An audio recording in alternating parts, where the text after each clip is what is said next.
ቄሱ እንደ ሥራ ገብቶ ይቀድሳል። መርጌታው እንደ ሥራ ገብቶ ማህሌት ይቆማል። ሰባኪው እንደ ሥራ ሄዶ ይሰብካል። ይቅርታ እንግዲህ አንድ መምህር አሉ የልባቸው ይናገራሉ፣ ይቅርታ ይላሉ ወዲያው ደህና ነው። ሰባኪውም እንደ ሥራ ይሰብካል ማለት እንደ ሥራ ይሰብካል ማለት ሄዶ የማቴዎስ ወንጌል ምዕራፍ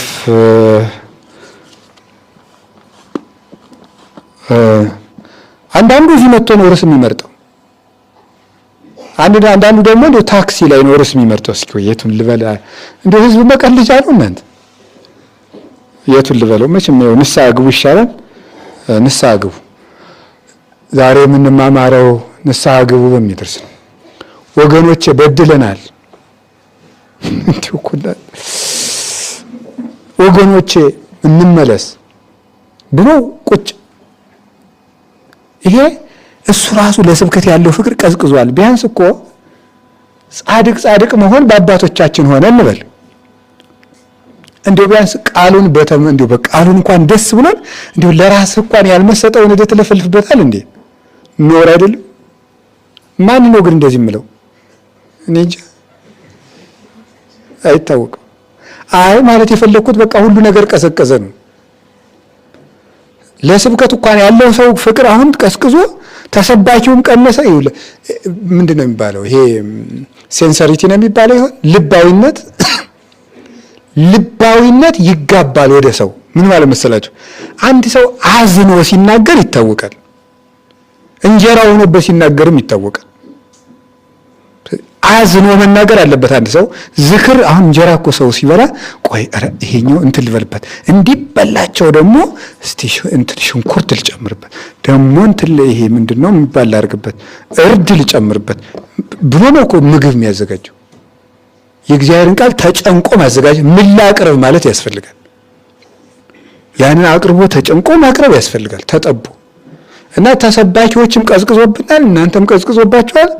እኔ ነው በቃ እንዲሁ እናቴ ጎለል እንደ ውራ አህያ ማለት ነው። እንደዚያ ነው። ወይ ወረድኩባችሁ እንዴ? አይደለም ሁላችን ነው።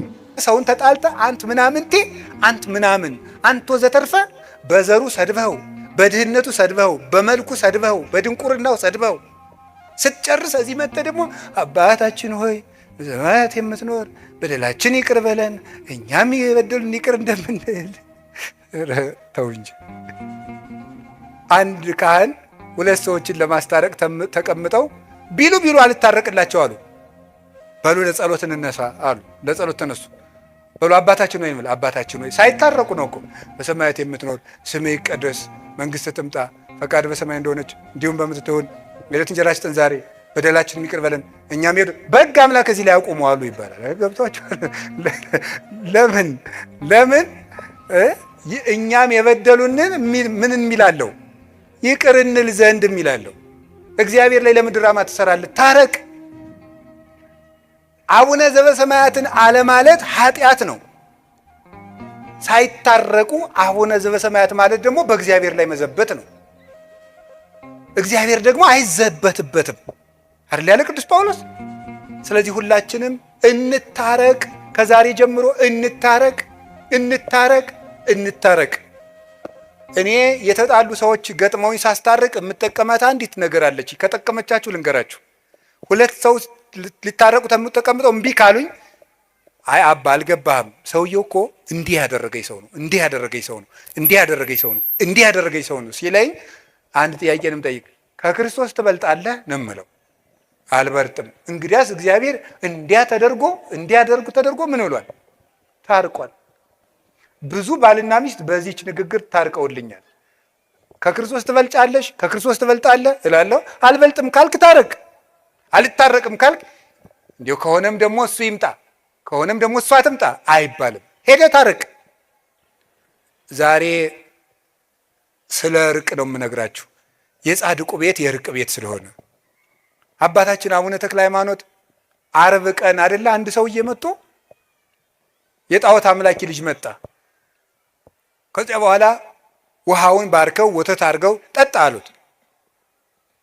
አይ መርዝ ልትሰጡኝ ስለምትችሉ ቅመሱልኝ አለ። ደቀ መዝሙራቸውን ቅመስለት አሉት። እንዲህ አባታችን በጾሙ አለ ልጄ ከጾምማ ፍቅር አይበልጥም አሉ አቡነ ተክለ ሃይማኖት። ከጾም ፍቅር ይበልጣል። የምግብ አድማ እኮ አይደለም። ጾምማ እንግዲህ ይሄ አሁን ሰው ውፍረት ለመቀነስ እየጾም አይደል አሉ።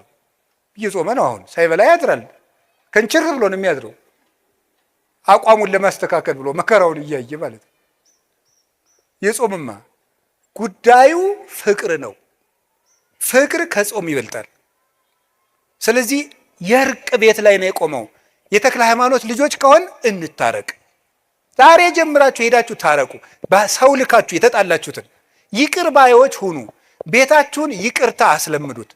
ሕፃናትን ሳይቀር ይቅርታ የመጠየቅ ልምድ በቤታችሁ ገንቡ። ባለትዳሮች ሕፃኑን ልጃችሁን የ5 ዓመቱን ልጅ እናንተ ካጠፋችሁ ይቅርታ ማለት አለባችሁ።